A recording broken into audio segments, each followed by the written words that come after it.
Naam, kisha baadaye al-Imam al-Bukhari akaingia mlango kitabu kingine, bismillahir rahmanir rahim, kitabu fadli lailatul qadr, kitabu ambacho kinaelezea fadhila za lailatul qadr. Babu fadli lailatul qadr, mlango ambao unaelezea fadhila za lailatul qadr. Lailatul qadr wanasema usiku wenye cheo. Wa qauli llahi ta'ala, inna anzalnahu fi lailatul qadr, hakika sisi tumeteremsha Qur'ani katika lailatul qadr, tofauti na baadhi ya masufi wanasema tumeteremshwa katika nisfu ya Shaaban, na Qur'ani imeteremshwa katika lailatul nisfu min Shaaban. La, kwa makosa imeteremshwa katika lailatul qadr ambayo ilikuwa ni Ramadhan. Wama adraka ma lailatul qadr, na nini ambayo inakujulisha nini lailatul qadr? Ni kipi kinachokujulisha nini lailatul qadr? Lailatul qadr khairun min alf shahr, usiku wenye cheo ni bora kuliko alf shahr, yani miezi 1000. Tanazzalu almalaika waruhu fiha, wanateremka malaika na Jibril katika usiku, biidhni rabbihim min kulli amr, kwa idhni ya Mola wao na kila jambo. Salamun hiya hatta matla'il fajr, ni amani katika usiku huo mpaka alfajiri itakapochomoza. Qala Ibn Uyayna, ma kana fil Qur'an, ukikuta yale yaliyokuwa katika Qur'an, wama adraka, na kipi kinachokujulisha ukikuta katika Qur'an wama adraka, faqad a'lama, Allah amekijulisha. Wama qala wama yudrika, na kile ambacho Allah anasema katika Qur'an wama yudrika wa fi'lul amr fa fi'lul mudhari, fa innahu lam yu'limhu, hilo jambo hajalijulisha.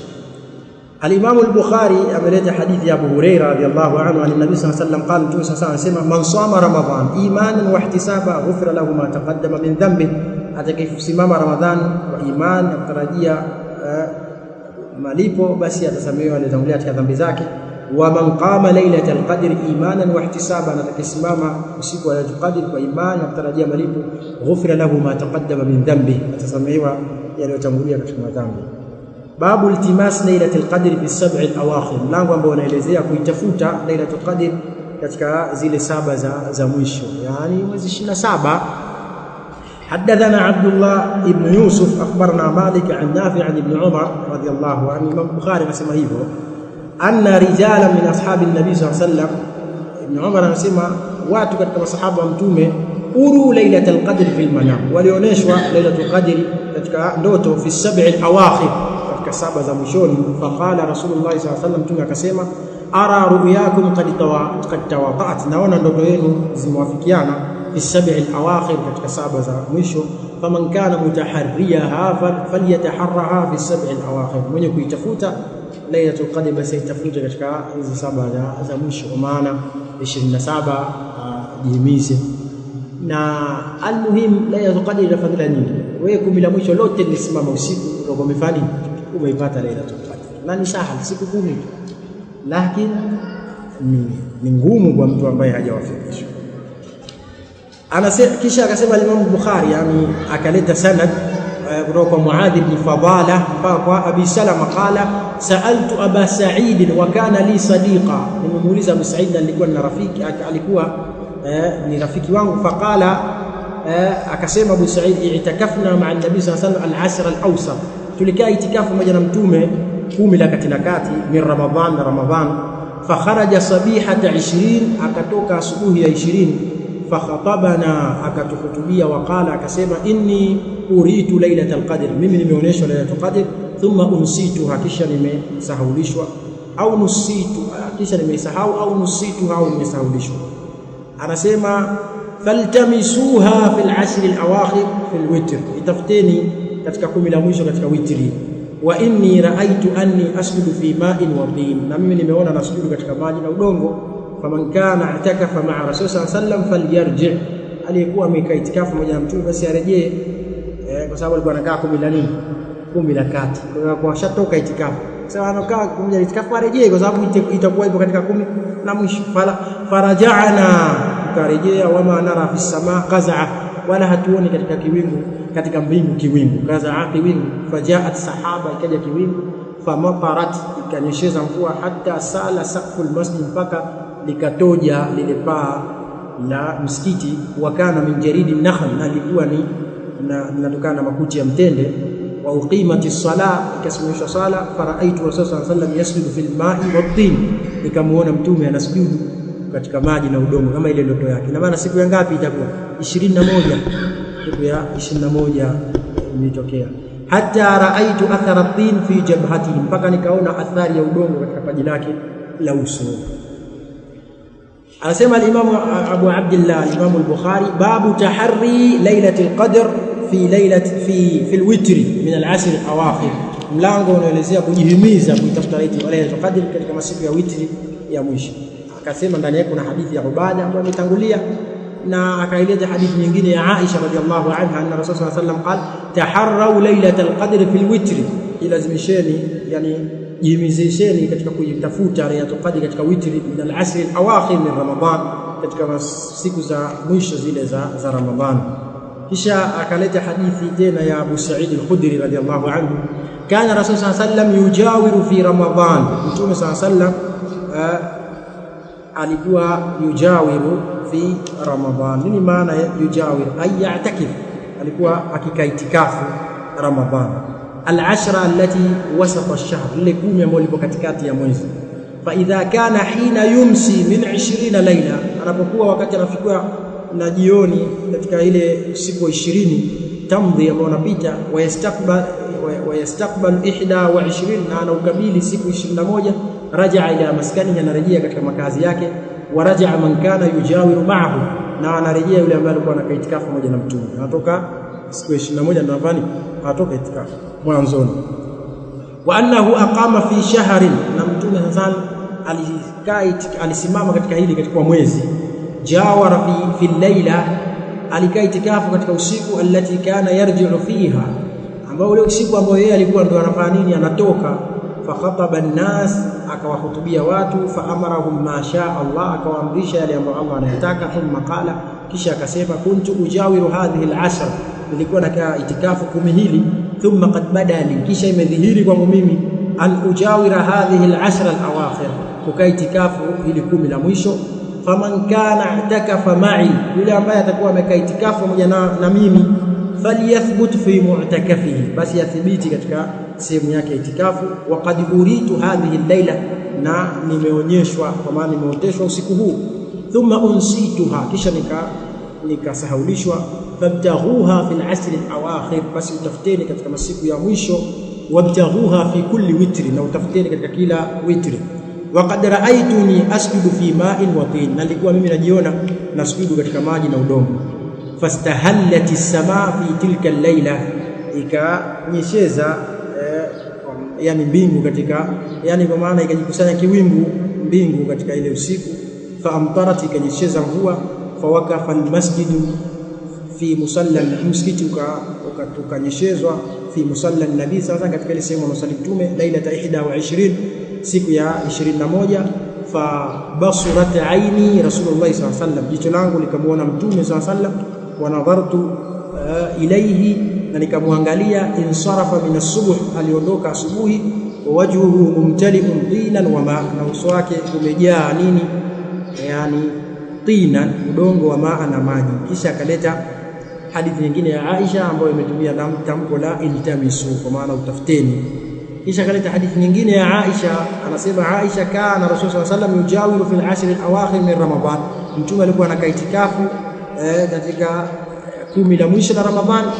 Wa yaqulna, anasema taharrau lailatul qadr fil ashr al-awakhir min Ramadhan, utafuteni lailatul qadr katika 10 la mwisho la Ramadhan. Kisha akaleta hadithi nyingine ya Ibn Abbas radhiyallahu anhuma, anna an-nabiy sallallahu alayhi wasallam qala, Mtume sallallahu alayhi wasallam amesema, iltamisuha fil ashr al-awakhir min Ramadhan, utafuteni lailatul qadr katika 10 la mwisho la Ramadhan. Lailata al-qadr, lailatul qadr fi tasi'atin tabqa, katika 9 iliyobakia, fi sabi'atin tabqa au 7 iliyobakia, fi khamisatin tabqa au 5 iliyobakia. Tabahu Abdul Wahid an Ayyub. Na ndio maana mfano kama Sheikh Islam Ibn Taymiyyah anasema 10 la mwisho la Ramadhan lote lile ni 10 la lailatul qadr, kwa sababu hadithi zimekuja ima 7 zilizobakia au 7 zilizopita, tupo hapo, au 9 zilizobakia au 9 zilizopita. Yani witri inawezekana kwa kuzingatia zilizobakia, au witri inawezekana kwa kuzingatia iliyofanya nini, iliyopita. Kwa hiyo ile witri kwa kuzingatia zilizopita, zilizobakia za kwa ni shufa, Lakini witri kwa kuzingatia zilizobakia, ile siku tulokuwa nayo itakuwa nini? Itakuwa ni witri. Tuko mathalan siku ya 21 sasa tunasema ni nini? Ni witri. Tupo hapo siku ya 21 ni witri, lakini kwa kuzingatia zilizopita. Lakini zilizobakia itakuwa 28 ambayo ni nini? Ni shufa. Tupo. Lakini siku ya 22 ni shufa. Tupo hapo, lakini kwa kuzingatia zilizopita. Lakini tukizingatia zilizobakia itakuwa zibakia ngapi? 7. Ndio ni witri hiyo. Tupo. Kwa hiyo anasema Sheikh Islam Ibn Taymiyyah watu wasimame 10 zima, kwa sababu inawezekana ikaja 22 wewe ukaona leo hakuna kitu, kumbe ikaja witri ya ilizobakia, kama hii hadithi inavyosema tasi'atin tabqa, maana ni 20 hiyo. Kama itakuwa mwezi ni kamili 29, kama mwezi itakuwa nusu naqis, itakuwa ni 29 zilizobakia, yani tasi'atun tabqa, 9 zilizobakia. Ina maana tukifika 20 zilizobakia, kama mwezi utaandama 29 ndio 9 hizo. Lakini kama itakuwa kamili itakuwa sio, itakuwa ni 21. Tupo ndio yale masala ya amalia iliyobakia na ile ubaidi. Kwa hiyo wewe 10 lote ni la mwisho, pambana. Tupo jamani, yani wewe usilete mbwembwe, kaangalia leo lini, leo 21 unapambana, kesho leo acha nipumzike. Inawezekana ukabwa bao hiyo siku unapumzika, hiyo ndio Lailatul Qadr. Kwa hiyo hizi siku 10 akhi ni nyepesi sana, na al-ibra bil khawatim, mazingatio ni mwisho, sio kupambana mwanzo. Tofauti kati ya talibul ilm na jahil. Jahil anapambana mwanzoni mwa Ramadhani, jahil mwanzoni mwa Ramadhani hataki msahara, Ramadhani imeingia msikiti na jai Qur'ani kila saa, lakini kila ikenda anapungua, kila ikenda anapungua kama gari ya abiria. Na ikuja wakati mnafika Mnazi Mmoja mwawili tu, tena wote wagonjwa, mnafika Mnazi Mmoja wazima wote washa. Kwa hiyo na hii ndio hivyo hivyo, yani jitahidi wewe, kila ukenda ndio ufanye nini, uzidi nashati, kwa sababu khitamuhu misku Ramadhani, mwisho ndio kuna fadhila, sio mwanzo. Yani nakusudia fadhila kubwa, mwanzo zipo fadhila lakini tofauti na za mwisho. Kisha akaeleza hadithi Abu Abdullah al-Bukhari ya Ibn Abbas radhiyallahu anhuma, qala Rasulullah sallallahu alayhi wasallam, msema mtume, hiya fil ashr al-awakhir hiya fi 9 yamdhi, ni katika 10 la mwisho, katika 9 zilizopita, au fi 7 yabqain, au 7 zilizobakia, yani Lailatul Qadr, yani Lailatul Qadr. Akaleta sanadi nyingine kwa Ibn Abbas, iltamisu fi 24, utafuteni katika 24. Unaona 24 uliopita, hapo 24 itakuwa ilibakia ngapi? Itakuwa ilibakia witri. Tupo sasa tafuteni katika 24. Almuhim, yani wewe pambana, ikifika 10 la mwisho wewe kama mnywaji wa kahawa, kunywa kahawa kwa wingi ili usiku upate usimame sana. Babu raf'i ma'rifati Lailatul Qadr litalahi an-nas. Anasema babu raf'i, mlango al-Imam al-Bukhari anasema mlango unaelezea kusana raf'i ma'rifati Lailatul Qadr, kuondoshwa kujulikana Lailatul Qadr litalahi an-nas, kwa watu kuzozana, kugombana. Masala kuzozana ni masala mabaya sana. Lailatul Qadr ilikuwa inajulikana lini, tusingepata tabu lakini watu waligombana, ikafanya ikaondoshwa maarifa, ikaondoshwa. Ahlul ilmu wanasema katika masala ambayo yanamfanya mtu awe jahil, iktharu mujadala, kukithirisha mijadala. Yani kukithirisha mijadala huko kunaondosha elimu. Sehemu mtu watu wanabishana sana hadithi, basi hiyo sehemu inafanya inaondosha katika njia ambazo zinafisha elimu, mijadala isiyo ya lazima, inaondosha. Kadhalika hapindi mtu alikuwa katika njia ya haki alafu akapinda, isipokuwa anapewa Mtume sana anasema hawajaacha watu wameacha ule uongofu ambao waliokuwa nao, illa utul jadal, isipokuwa wanapewa majadiliano. Mtu walikuwa hapo katika sawa, kuna mtu alikuwa salaf al-jadda, halafu akaacha usalafu, huyu atapewa nini? Atapewa jadal. Kila siku anataka bishana, Wewe angalia watu waliopinda. Wao kila siku wakawata speaker, wajibu basi ndio hivyo tu. Kwa sababu gani? Kwa sababu alikuwa katika uongofu, akiuacha anachopewa hapa ni nini? Ni mjadala. Wal billah, hata wale walioritadi, mtu alikuwa Muislamu akaritadi, akisharitadi akishaingia katika Ukristo anataka mjadala sana na nani? Na Waislamu. Yani mtu yoyote anayeacha njia ya sawa akaenda katika njia ya batili, basi anajaribiwa kupewa hilo nini? Kupewa hiyo mjadala. Ndio maana leo unakuta watu hawalali kwa mjadala, kwa sababu watu wengi wameacha njia ya sawa, kwa hiyo wapo katika njia ya batili. Kwa hiyo sasa zile kujipoza kwao lazima ipatikane nini? Mjadala. Wanaitaka sana mjadala. Ndio maana masalaf walikuwa wakiwafungia mjadala. Ndio maana Imam Ahmad wa usul ahli sunna tarku al-khusuma fi din, na nyingine tarku al-mujadala fi din, tarku al-khusumat. Yani unakuta anakariri katika usul sunna, kakariri sana hayo mambo, inafika mara 5 au 4. Anasema kwamba katika misingi ya sunna kuacha majadiliano, kuacha mizozo katika dini, ndio misingi ya sunna wal jamaa. Wewe unapenda hata Imam Malik alipokuja yule bwana anataka kujadiliana naye, akamwambia sasa ukikushinda utanifuata. Nikikushinda ukinishinda nitakufuata. Akamwambia nenda tafute mtu mwenye shaka kama wewe, kwa sababu leo tayari mimi ushanishinda, nishakufuata wewe. Kesho unakujadiliana mtu mwingine anakushinda, na maana sote wawili tufuate yule, na kesho tena yule kule kashinda tuwafuate yule. Bila maana wewe kasema utakutangatanga tu.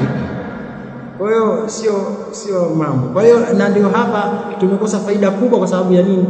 Kwa sababu ya mjadala. Hata Mtume SAW alikuwa anataka kuandika wasia, yani wakati anafariki mwishoni alikuwa anataka kuandika wasia kwa Waislamu.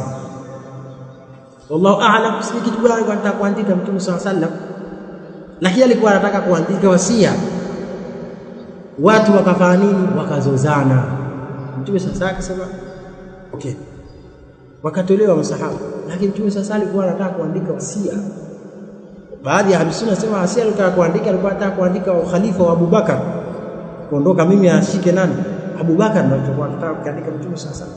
Rawafi wakapata umu alikuwa anataka kuandika nini? Wasia wa Ali. Umar huyo ndio alizuia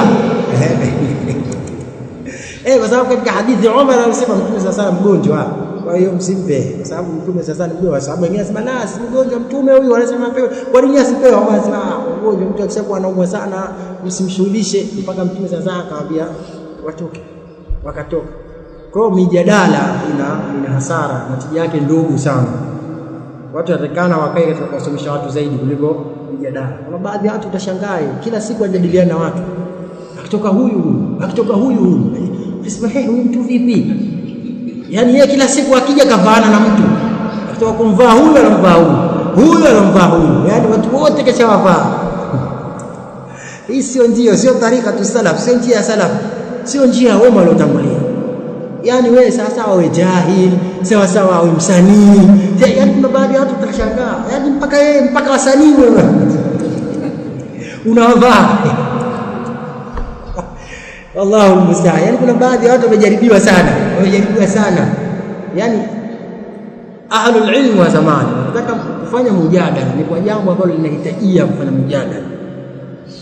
La pili vile nani pia nifanye naye mjadala, sio kila mtu. Unapokuwa na elimu alafu ukafanya mjadala na mtu ambaye ni safihi, mtu ambaye mpumbavu, yani kama mwimbaji au mtu mwingine, wewe ndio ukafanya naye mjadala, basi ni kuitukanisha ile elimu. Ndio maana yake. Na ndio maana Imam Ahmad alipopelekwa kwa Ahmad ibn Abi Duad kwa kuhusiana na fitna ya khalqul Qur'an, alipelekwa kwa Ahmad ibn Abi Duad. Ahmad ibn Abi Duad akaanza kutoa dalili zake zile kwamba Qur'an ni makhluq. Imam Ahmad hakumjibu kitu, alimnyamazia kimya, mpaka Maamun akakasirika, akamwambia wailaka ya Ahmad ala tujibuhu, wale wako kwa nini usimjibu huyu? Ahmad bin Abi Duad alikuwa kipindi kile ni katika wanachuoni wa watu wa batili wanatetea nini? Qur'an na kusema makhluq. Imam Ahmad hakumjibu mpaka kiongozi akaingia, kwa nini humjibu? Imam Ahmad akasema lastu arahu min ahli alilmi fa ukallima, mimi simuoni huyu kama ni katika watu wenye elimu atanzungumza na yeye. Yani mimi talibul ilmi nizungumze na watu wenye elimu, anatokea mtu ambaye simuelewi nyinyi atazungumza nini? Ni basi kimya mtu namna kama hii. Lakini leo hii wale wenye elimu, ndio maana hata walau anna ahla alilmi sanuhu sanahum, laiti wenye elimu wangeikinga elimu, wangehifadhi na ile elimu, na wao wangefanya nini? Ingehifadhi. Lakini hawajahifadhi elimu. Kila mmoja, wewe ukisikia umepigwa radi, na wewe ushakohoa, na wewe kuasha bomba, na wewe utakuwa mgonjwa hapi. Mwenda azimu ndio anachokoza tu akachokezeka. Utakuwa mwenda azimu. Wewe faida ya elimu ni ipi sasa? Kwamba wewe kila wewe anataka kuingia na wewe upo tayari. Unakutaka hayyan au mayitan. Watu wengine wanafurahisha sana. Unasikia mtu anaambiwa wanted. Unatafutwa huko. Yaani tuache kuidhalilisha elimu. Elimu isipelekwe kiutashi zaidi, ipelekwe kwa misingi ya kielimu. Mtu anatazama kile anachozungumza. Yaani mtu anazungumza kafanana na mvuta bangi akizungumza. خلاص huyu aachiwe na. Almuhim, an Ubada bin Samit qala kharaja an-nabiy sallallahu alayhi wasallam liyukhbirana bi lailatul qadr. Mtume alitoka huko. Kuna watu wameka vyombo nje hapo, wameziba njia. Kwa hiyo waliweka vyombo nje wakaondosha, sababu ni njia hii. Fa'atu tariqa haqqahu wazir. Fa'atu tariqa haqqahu, ipeni njia haki yake. Waliweka vyombo njiani wakaondosha. Qala kharaja an-nabiy sallallahu alayhi wasallam liyukhbirana bi lailatul qadr. Mtume alitoka ili atupe habari kuhusiana nini na lailatul qadr. Fatalaha rajulani min al-muslimin, wakazozana watu wawili katika Waislamu. Faqala, Mtume akasema, kharajtu li ukhbirakum bi lailatul qadr, nimetoka ili nikupe habari, nikupeni habari kuhusiana na lailatul qadr. Fatalaha fulan wa fulan, wakazozana fulani na fulani. Farufi'at, ukainuliwa ile lailatul qadr, sijui iko lini. Wa asa an yakuna khairan lakum, huenda ikawa ni khairi kwenu nyinyi. Faltamisuha fi at-tasi'a was-sabi'a wal-khamis, itafuteni katika siku ya 9 na 7 na nini na ya 10 katika 10 la mwisho. Babu al-amal fi al-ashr al-awakhir min Ramadan, mlango ambao unaelezea watu kufanya ibada, kujihimiza katika kufanya ibada katika 10 la mwisho la Ramadhan. Ameleta hadithi ya Aisha radhiallahu anha, qalat kana nabii sallallahu alayhi wasallam idha dakhala al-ashr shadda mizara, mtume inapoingia 10 la mwisho anakaza shuka yake, yani mizar ile sehemu ya kukaza shuka anaikaza. Wa ahya laylahu, na anahuisha usiku wake. Wa aiqadha ahla, na anawaamsha watu wake. Kwa hiyo na sisi wanafunzi tunataka tuishi hivyo. Ikifika Ramadhani ya mwisho, ile nyumba ipate baraka. Amsha mke, watoto wote, amsha wasali usiku mwisho. Sio yeye haijulikani Ramadhani, haijulikani si Ramadhani, watu wanalala mwanzo mpaka asubuhi tu. Siku zote wanalala, haijulikani tofauti kati ya Ramadhani na wengine. Huyu anazungumza je, vipi kuhusiana na wanawake ambao wanasafiri kwenda hija bila mahari? Haifai kusafiri hija bila mahari, na ikiwa kama mwanamke ataenda bila mahari, hija yake sahihi, ma'al ithmi, kama pamoja atapata dhambi, lakini hija yake sahihi. Kisha kitabu al-i'tikaf, kitabu ambacho kinaelezea itikaf. Vipi utakimaliza hiki? Nyie mshamaliza? Kwa vizuri. Maliza ni kwa vizuri. Subhanallah.